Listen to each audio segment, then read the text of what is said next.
E aí, Sardinhada, como foi o dia de hoje? Porque no mercado foi pancadaria do início ao fim. Índice Bovespa, principal índice da nossa bolsa, se encaminhando para fechar aqui na região de 0,4% de queda nos 135.500 pontos. Se terminar assim, muito provavelmente vai terminar, não vai mudar muita coisa. Será o segundo dia consecutivo de queda, após o índice bater ali na quarta-feira, no novo topo histórico, que por enquanto é 137.469 pontos. Em relação ao dólar, dólar pipocou no início do pregão, parecia que ia subir o dia todinho, bateu ali quase nos 5,71 o dólar futuro, e agora está sendo negociado na região dos 5,65. Em relação a notícias, lá nos Estados Unidos e aqui no Brasil, tivemos notícias muito importantes hoje. Na parte de controle de inflação, hoje os Estados Unidos mostraram que a pressão inflacionária está diminuindo cada vez mais. O mercado esperava o índice de preços aqui, uma alta de 0,2, veio 0,2 no mensal, e no anualizado era esperado um aumento de 2,7 e tivemos 2,6%, então menor do que o esperado. Isso é muito bom. E aqui no Brasil, a taxa de desemprego se manteve em 6,8%, nível recorde dos últimos anos na parte de desemprego. E outro ponto positivo é que o emprego com carteira assinada alcançou recorde no primeiro trimestre de 2024, de acordo com pesquisa divulgada recentemente pelo IBGE. Essa pesquisa levanta dados desde 2012 e tivemos aqui a abertura de mais de 350 mil vagas de emprego no setor privado até o mês de abril. Se pegarmos aqui o mesmo período do ano anterior, foram criadas mais de 1,5 milhão de novas vagas no setor privado. Outro ponto positivo, massa salarial cresceu aqui 23 bilhões e meio de reais nos últimos 12 meses, o que percentualmente dá 7,9%. E em relação ao governo federal, tivemos a divulgação da dívida líquida e da dívida bruta do governo federal. A dívida bruta atingiu 78,5% do PIB, enquanto era de 77,8% na última parcial. Só que se pegarmos a dívida líquida, que leva em consideração as reservas cambiais, tivemos uma reduzida de 62,2% para 61,9%. Lembrando que essa dívida bruta é muito comum que ela passe de 100% em muitos países. E, meus amigos, Ambipar aparentemente aqui tá dando aquela recuada. A MBP3 subiu bastante, né? Vou ver aqui com vocês. A MBP3 subiu bastante. Por enquanto. Opa, não é esse papo não. A MBP3. Pronto. Ó, tá aqui, ó. Moendo sardinha pra lá, sardinha pra cá. Nessa semana bateu ali nos 90. Em cima dos R$ 90, tá fechando agora na região dos 71. Mas não vou falar dela hoje, não. Vou trazer para vocês aqui atualizações importantes da Magazine Luiza. E junto com ela, vou trazer outras varejistas que costumam atrair a atenção aí da sardinhada. Vou falar da Casas Bahia e também das Americanas. Casas Bahia, ela atrai a sardinhada desde que ela ainda era a antiga Via Varejo, que depois virou Via e que agora é só Casas Bahia, certo? O que essas empresas têm em comum? Elas são empresas que têm situação difícil, têm dificuldade de geração de caixa. E quando você vai pegar as ações dela, elas estão aqui numa situação que, assim, mesmo com a economia melhorando, dando sinais de aumento de massa salarial, mais pessoas trabalhando, carteira assinada, não tá assim muito alegre não. Vou mostrar para vocês aqui como é que tá a situação das ações. MGLU 3. Hoje caiu 5%. Aí quando você vai ver a cotação dela, R$ 12,13. Você vai falar assim, nossa, mas eu lembro que eu vi Magazine Luiza um dia desse por R$ 2, R$ 1, um e pouco, dois e pouco. É, pois é. Que milagre foi esse? Que ela tá R$ 12 agora. E você olha pro gráfico, não tem nenhum canto aqui com a cotação de R$ 1, dois, ou três, cinco. É mais uma empresa que fez grupamento. Você vai ver aqui, essa aqui é mais conhecida porque fez um dia desse, né? Number 3.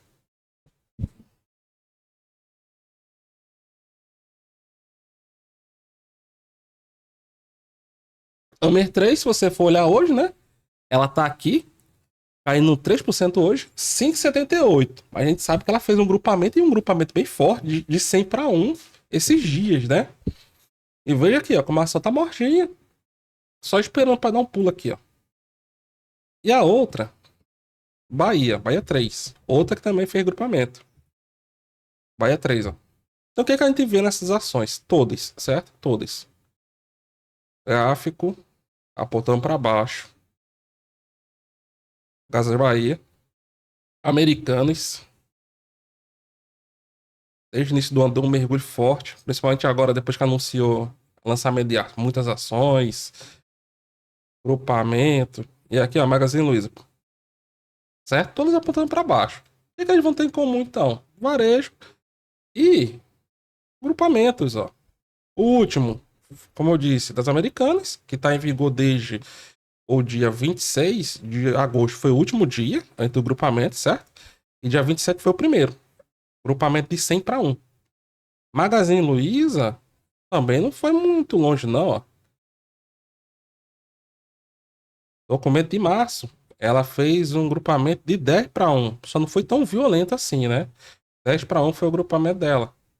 E aqui foi o intermediário, né? Casas Bahia, final de 2023, fez o grupamento aqui de 25 para 1.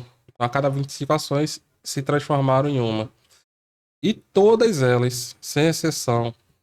Aqui eu vou usar como exemplo só a Magazine Luiza, mas as três costumam fazer sucessivos aumentos de capital, ou seja, emissão de ações. Porque eles não têm dinheiro para pagar certas dívidas. E muitos têm dificuldade de crédito. E nós estamos no cenário de juros altos. Então eles recorrem constantemente à emissão de novas ações para o levantamento de capital. Então, isso é uma coisa que vai fazer o seguinte: ó, você tem uma ação, depois você tem milhares de ações, bilhões de ações, você vai ficando cada vez mais diluído.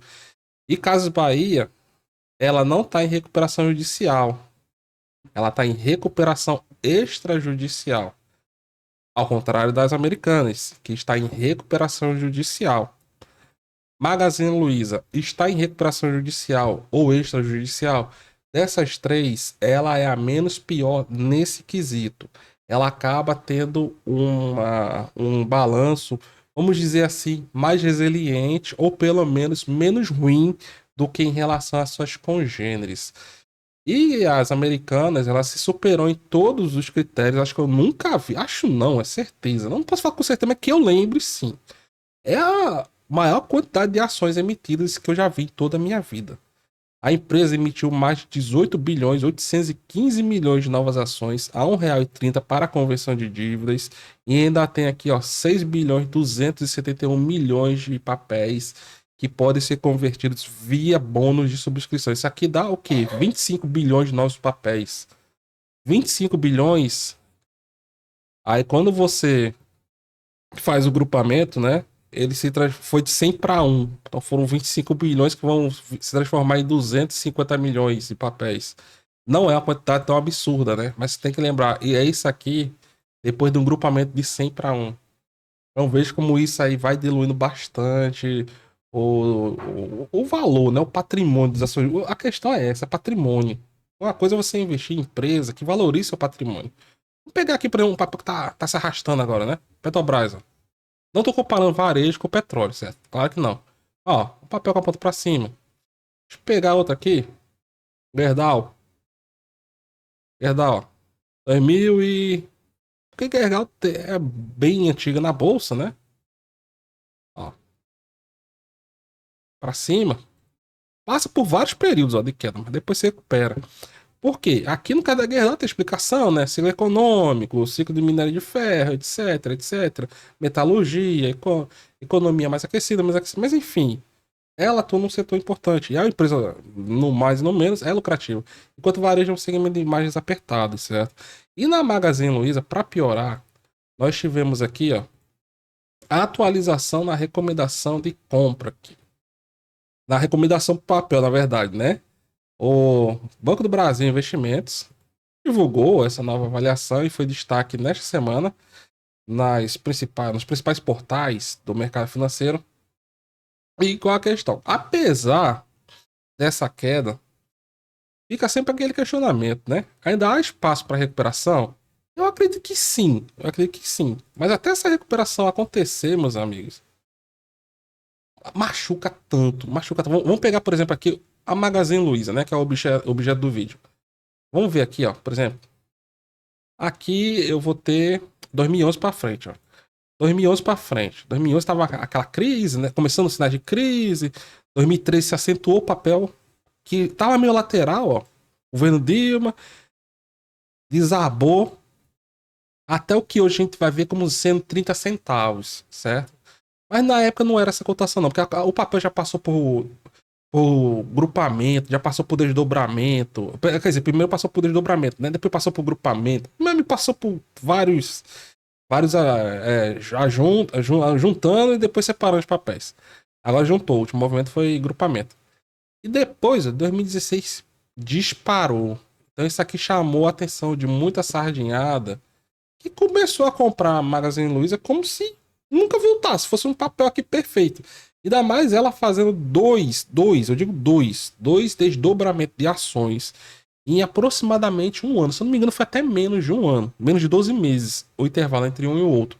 Amigo, o que não teve de sardinha comprando aqui, ó, no que era na época o topo, que tava antes desse grupamento agora, era 25, R$ 28. Você vai ver agora 250, 280, mas o valor da época, para quem tava vivenciando, né, era esse, 25, R$ 28 depois do desdobramento. Porque antes, se eu não me engano, tava em R$ 100 o papel, era uma coisa assim. Tava bem esticado, bem esticado. Então, muita sardinha tá sofrendo aqui com o Magazine Luiza desde 2020, 2021.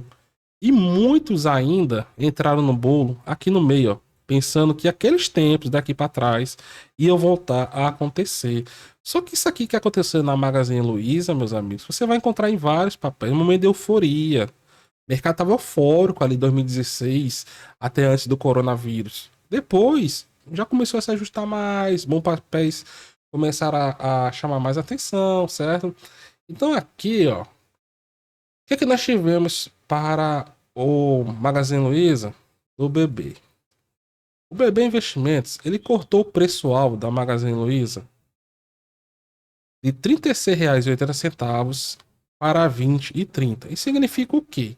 Que cortou o preço-alvo de 3,68, né? Já que foi 10 para 1 o último grupamento, para 2,30 se você está comprado ali, por exemplo, desde o início do ano. Agora é R$ 10, né? Então, isso aqui, em relação ao preço que o alvo tá, que o papel tá agora, daria o quê?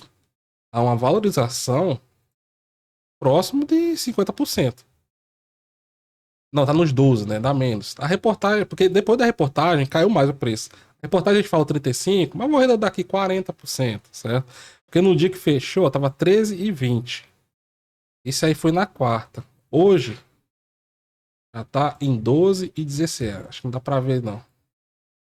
Assim vai dar pra ver, ó. 12,16. 5,6% de queda. Aí eu trago para vocês, ó, setembro de 2023, certo? Ó, o preço-alvo dele estava de 4,30, 4,20, eles baixaram para 3,70. Eu vejo que sucessivamente o BB Investimentos vem cortando o preço-alvo. Não estou falando que eles estão certo ou errado.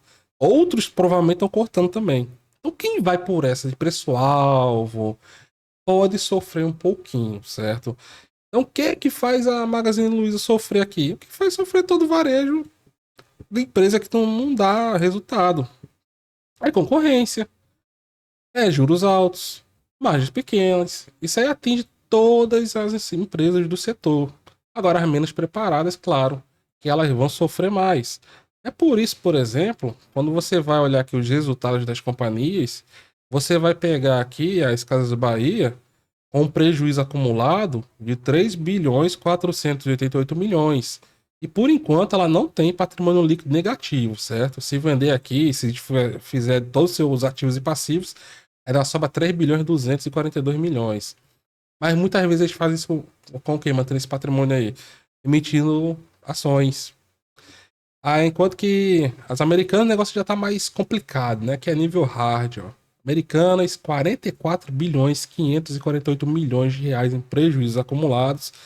Patrimônio líquido negativo em 30 bilhões 359 milhões de reais. Altamente endividada. E Magazine Luiza, você pode até se enganar um pouco, certo? Você vai ver aqui, ó.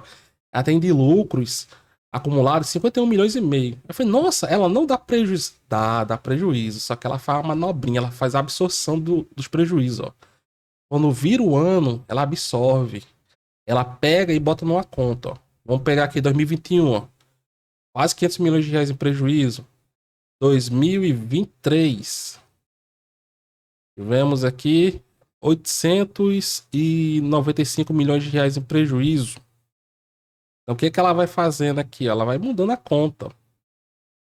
Eu não encontrei de forma explícita no balanço dela, certo? Mas a conta que vai crescendo, ó, é a reserva de capital. Só que ela vai sendo colocada negativa, ó. A Magazine Luiza, pelo que eu entendi, ela não deixa aqui em prejuízos acumulados e nem reduz, por exemplo, capital social mediante a absorção. Não, ela bota aqui em reserva de capital e tá negativa, ó. Reserva de capital é uma das coisas que serve para isso, né? Absorver prejuízo. E vejo que ela, no final do ano passado, estava negativa em 2 bilhões de reais. Agora tá 2 bilhões e meio. Um pouco mais de 2 bilhões e meio de reais negativo. Então vejo que esse setor aqui é para realmente quem gosta de aventura, meus amigos. Dá para ter tiros rápidos aqui? Com certeza, com certeza. Mas assim, pensar que elas vão virar de uma hora para outra, subir feito foguete sem parar, é um pouquinho de ilusão, certo?